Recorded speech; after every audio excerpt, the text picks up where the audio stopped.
Good afternoon in the middle of a heat wave in Chiswick, but we are in an air-conditioned studio thanks to Rob Marshall and No Stairway Creative. But I'm very excited because as cool as I am, or cooler now, because Don Mascall from Azura Tech is here. Don, first of all, are you nervous for this podcast?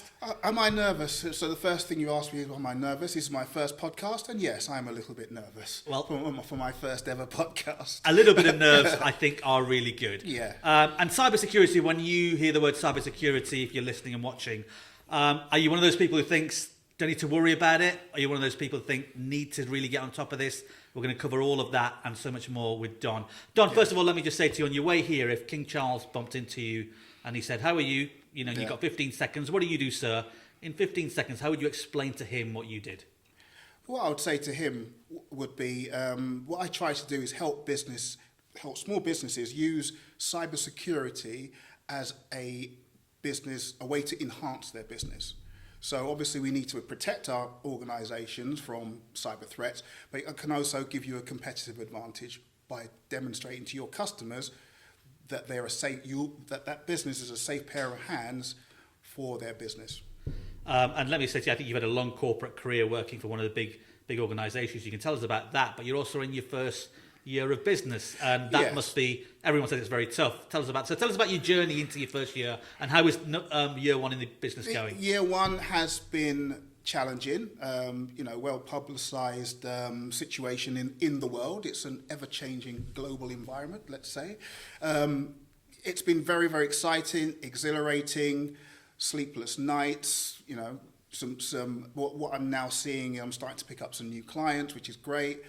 Getting the name out there. So I spent the first 6 months actually building the platform to support my clients. And I've really kind of only been trading since about January.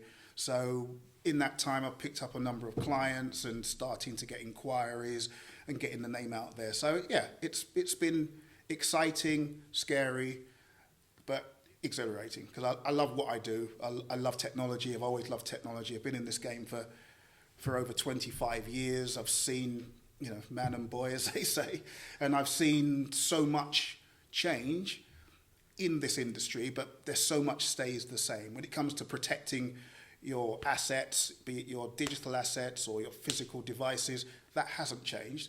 It's just how we do it has improved immeasurably over the years, and I just love it. And your sad gits that likes that sort of thing. Your website's fantastic. Remind us of the website. azuratech.co.uk. Azuratech.co.uk. It's a fantastic homepage.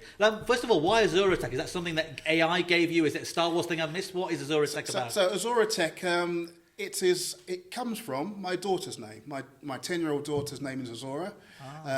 It actually means clear blue sky, and I love the sound of the name. Obviously, we gave our daughter that name, and it also lends itself to a very well-known cloud platform that's out there. You change the last letter, and you get Azure. So you get that. So there is a nod to cybersecurity as well, and the company color is purple, which is my daughter's favourite color as well. So that's where the name came from. And it won't be long before you take over. You surpass Azure in earnings, I'm sure. Of course. Let me ask you this question. So let's get down to it. If I'm coming to you for cybersecurity and IT support, I'm either paying you an annual subscription or a monthly one. What am I actually getting from you? Are you going to be the person who rings me to say there's been a cyber attack? Are you going to stop it? Are you going to provide support, best advice? What is it that I'm getting with your service? Yeah. So the short version is all of the above. So the reason I set the business up is to offer the same level of protection and support that large corporates get. I come from the corporate world, and what I wanted to offer my clients is a no compromise protection that a large organisation would get, but at an affordable monthly fee. So essentially, I'm selling peace of mind. So I'm working with small business owners, founders, who are very much focused on their day job, and they know cybersecurity and keeping their devices up to date is really important, but they may not necessarily have the time to either justify having a dedicated member of staff or spend time on that. So that's what I'm offering. I'm offering that kind of outsourced or IT department that will make sure that all your devices are kept up to date, that all of those devices are being monitored for any sort of threat, and more importantly, if there is a problem, we'll deal with it and tell you we've fixed it, as opposed to react to something that's happened. Because I work with some of the market leading technologies, people like SentinelOne, Microsoft, Proofpoint. So these are big global players that offer platforms which all the major organizations use. So there's no compromise in quality of service or anything like that, but it's just at that affordable price. And I like to try to speak in a plain English way. I try to avoid using lots and lots of acronyms, and because people kind of shy away from technology because of the acronyms. But when it comes down to it, all they want to know is my stuff protected? Is it compliant? Is my customer data protected? Yes or no? And with me, 24/7, the answer will be yes. And is the cybersecurity threat now as big as it's ever been? It's getting bigger by the day. We're getting state threat actors from around the world. There's a lot of the usual suspects, Russia, North Korea, and the like. So the threat is ever increasing. And it is an arms race between the bad guys and the good guys. So we try to be that one step ahead, because it's an unfair situation, because we need to be protected 100% of the time, but a hacker just needs to get through once. Yeah, that's a very good point. Which is fundamentally unfair. What I offer is that 24/7 sort of overview diligence for clients' environments, so they don't have to think about. And honestly, how hard is it? Because if you think about it, you selling peace of mind. It's not like buying a car. You take away the physical goods. You're going from A to B. You've seen the value. Yeah. In many ways, success for you is someone never having to contact you because you protected them. And that's quite a hard thing to tell people, that you're paying this on top of all the other subscriptions. Absolutely. But you are being kept safe. Do you want to just talk about Yeah, so it's a lot like home contents insurance, car insurance. Our premiums are ever going up. However, if you're fortunate, you've never had to make a claim, but you still have to obviously pay those premiums. It's very much the same with cybersecurity and IT services and support. You know, a good customer is the one who never has to contact you. So, and from a small business with their small business budgets that are very, very tight, they want to pay that subscription and kind of never hear from me. I do provide a monthly report on all the stuff I've protected and stopped, and all the threats that could have happened if the processes and protections weren't in place.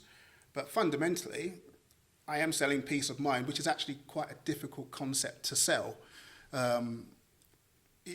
because it is an intangible concept by definition, you know. And also having to deal with the actual human nature.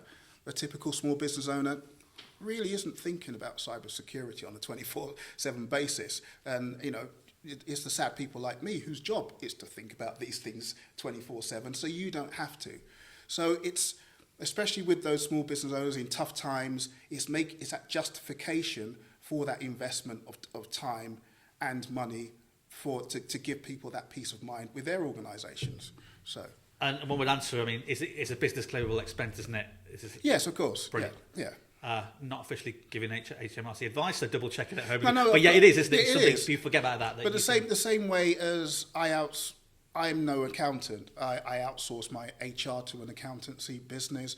All my HR functions, I'm not an HR expert. Those are outsourced for my business.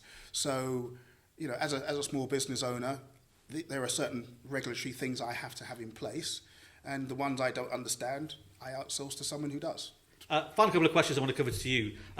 We saw the Marks and Spencer incident, didn't we, in the last year, and it had a big knock-on effect to their share price. They wouldn't confirm if they paid the hackers to get their stuff back, for want of a better word. Many people can think, look, I'm not going to be targeted. What are they going to target me for? I haven't got that much data in it. When they look at me, I'm a one-person band. They're not going to, why would they? I haven't got any money to give. Is that a fair thing that people might say, and are they correct? That is probably the number one objection I get when I first start talking to a small business owner. And I explain it like this. You're right, hackers can't actually see your organization.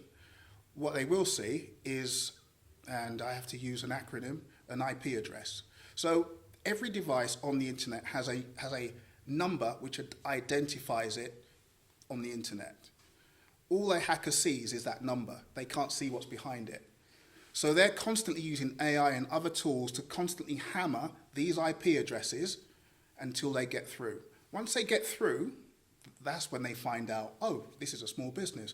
So because you're a small business owner and I want to lock all your files and ask for a ransom to unlock those files, all right, I see you're a small business owner, I'll just ask for 10 grand. If they got through and they find that it's Marks and Spencer's, oh, I'll ask you for £500 million. So everybody, regardless, the internet is the Wild West, and it's a democracy from a point of view of hackers are constantly attacking everybody all the time, 24/7. So fascinating, really. You don't know whether you've hacked Marks and Spencer or whether you've hacked Mark Spencer, who's a freelance photographer. There are two ways of looking at hacking. There is what we call spear phishing and using social engineering to specifically target large organizations. But the average Joe hacker will use tools that will just automatically look for vulnerabilities on websites and servers on an automated basis, and they'll get a notification saying, oh, we've got one. So it's not literally, kids in hoodies or people in hoodies like you see on all these various images typing away. They're using AI at scale to basically find vulnerabilities. Scary and stuff. once they get one, that's when the human gets involved. Yeah, scary stuff, but you have to be honest with people to see what's happening. Final one from me. Cyber essentials. I hear that phrase quite a lot, especially in procurement, because local councils will not deal with you unless you've got cyber essentials. So just briefly, what is cyber essentials, and why is it so important in terms of the procurement and also the safety of the individual and their business? Okay. So Cyber Essentials and Cyber Essentials Plus is a government initiative which allows an organization to demonstrate they have protections in 5 key areas, including how they protect their environments from outside threats, how they protect data, how they back up information, how they manage personally identifiable information. So there are 5 areas which you need to demonstrate that you have got protections in place for those 5 key areas. Once you have that, you're then certified to be able to say to your customers and potential suppliers that you are running your business in a secure way. And essentially, without it, you probably will not be able to tender for anything in the public sector, NHS, local authorities, central government. That is the first thing on the list. Do you have Cyber Essentials or Cyber Essentials Plus? If you don't have that, you cannot bid. So that's an incentive for smaller organisations just to get that accreditation. To get Cyber Essentials, it's a self-service. It's a self-service set of questions that you need to answer. But as I say to customers, don't just answer all the questions yes, because as part of the process, you also get free cyber security insurance worth £25,000. And if you do get a breach, after saying yes to all these things, and then the auditor comes in and says, right, you've just had a breach, you said yes to all these things, now show me the processes that you put in place to protect your organisation. And if you say, well, I just said yes to all the questions, then clearly it invalidates their claim. So what I always say to people is, I will help you look at the gaps between what you have in place and what you don't. Obviously, I'll work with you to answer those questions and ensure that you actually put the processes in place, which is the purpose of the exercise. So that, and it's actually it's a bit of a gold standard, isn't it? Because Yeah, you can look at it that way to say someone else has looked at it or you've verified yourself. Yeah, so it's a Cyber Essentials Plus is a self-verified process. If you go for Cyber Essentials Plus, that's actually audited by a third party.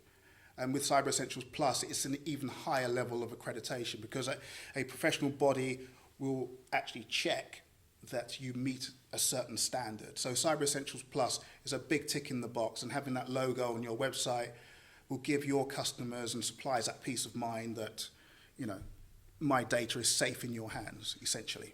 And final one from me. I mean, what tips and advice have you got for people generally on cybersecurity that you can, let's add value to this podcast. What tips and advice can you got people, let's say they don't take out your service or they're thinking about it or whatever, what can they do today to make themselves safer online? What I say to people all the time, there are a number of things they can do for free today that will massively reduce the chances of them getting hacked. And the one thing which people don't like is something called multi-factor authentication, or MFA. And it's basically, you need a password to access something. However, you need a second level of authentications in case that password is compromised. So that with that additional level of authentication, it means if someone knows your password, they still can't get into your email or your banking app or that line of business application you use to run your organization. So sometimes people think it's a bit of a pain having to do two things. It is. It takes about 30 seconds. I have to get an email code or a text. And it can be frustrating, but you get used to it. So what I would start with is all the top applications you use on a daily basis, implement multi-factor authentication. And I must admit, a lot of the vendors are actually forcing that on you. Most banks force multi-factor authentication on their users. Most of the, like Microsoft are standardized on MFA, Google. But look at all your applications, and that's one thing. If you can do that, that will save a lot of pain. And the other thing is, which is even easier, is essentially turn on auto update on your phone, your laptops, and all of your devices. Just have it switched on so you don't have to think about updates on software, on security patches, because it's those vulnerabilities that hackers are looking for. And those vulnerabilities are constantly being patched and updated on a regular basis. And if you turn on automatic update, you can guarantee that as soon as a patch becomes available, your device will automatically update with it, you having to think about it. And the important thing is when it pops up on your phone for the 5th time saying, update this thing, click update. And that's and if you don't do that, if you do that, then as I say, you can mitigate a lot of challenges around compromise of those devices and therefore access to your data. Brilliant. Look, Don, thanks so much. It's flown by. I think the nerves have gone. We could go on for another half an hour, but I want to give the podcasters a bit of a break. But I don't end the podcast without doing a few quick fire questions. Okay. One sentence at a time. Okay. I don't know what I'm going to ask. I'm going to make it up on the fly. Got to keep it to one sentence. I'll try to keep it to one sentence. People who say, I'm terrible with IT, me and IT have never got on, what should they do? They should reach out to someone who loves it and let them look after it for you. I think I've pressed on a link and put my bank details and I realise it's a bit of a phishing scam. I've been stupid. What's my next step to do if I've been compromised? So you need to contact, there is a organisation you can contact immediately, and I will, in the edit, put a link to that organisation, basically to notify them that there has been a potential compromise, and it's a government-driven scam protection scheme. I already have cyber insurance through Hiscox or AXA or whatever it is. Mm-hmm. Do I need Cyber Essentials as well? Am I doubling up there? So Cyber Essentials is demonstrating that you're running your business in a secure way, regardless of your insurance policy. So your insurance policy, like all kinds of insurance, you're hoping you never actually have to use it. Cyber Essentials, which is just a mechanism to manage your environment in a secure way. So you can have cyber insurance without Cyber Essentials, But having that cyber essentials in place will then limit the chances of having to make a claim against that policy. That was a long sentence, but it was one sentence. Yeah, I know. No, final couple from me. Final couple from me.